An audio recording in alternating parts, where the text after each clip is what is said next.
Tingin namin hindi appropriate yung mga solutions ng government, like binabago nila yung BSN curriculum, yung mga unlicensed nurses, hinire nila. So parang tingin namin may mismatch. Hindi yun yung appropriate. Ang tugunan natin, bakit ba umaalis yung mga nurses ng ating bansa? Huwag kalimutang mag-like, follow, and subscribe upang manatiling updated sa iba't ibang kwento ng Kayot.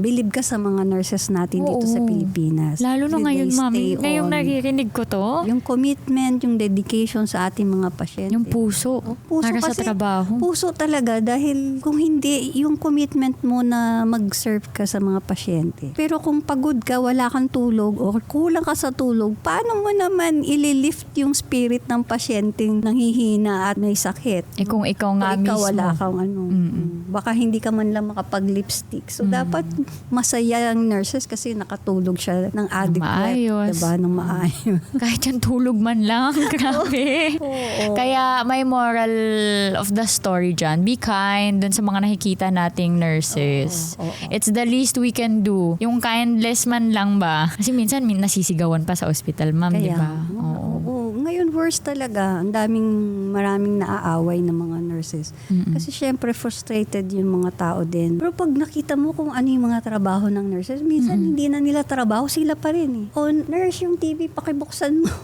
Nurse, yung sink namin barado.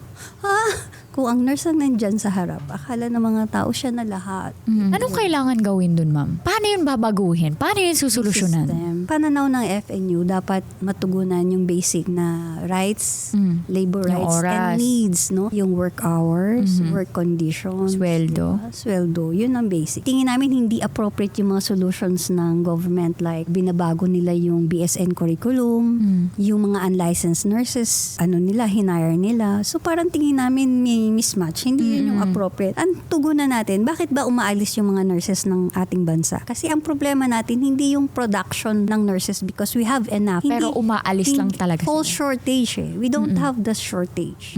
Ang problema natin, retention and recruitment. Yung hindi nag-nursing, nasa ibang field, ma-recruit natin sila pabalik sa nursing profession.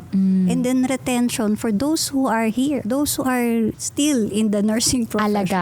Alagaan sila. Ipakita na pinapahalagahan sila. So, lalo ng panahon ng pandemya, pag hindi nararamdaman na mahalaga sila o pinapahalagahan, makakawala pa sila nandyan na sila, pero aalis pa sila, di ba? Sabi nila, ma'am, ang malala ngayon, yung mga walang plano talaga umaalis tuloy. Without the change, without the improvement, o wala sila nakikitang maanihinag na kumbaga sabi na hope o liwanag sa dilim, sa tunnel na yan. Mapapagod ka din kasi. Mapapagod din sila, di ba? Burnout, at saka yung demoralization, yun ang lagi nating pinipigilan na wag talagang bumagsak ng todo.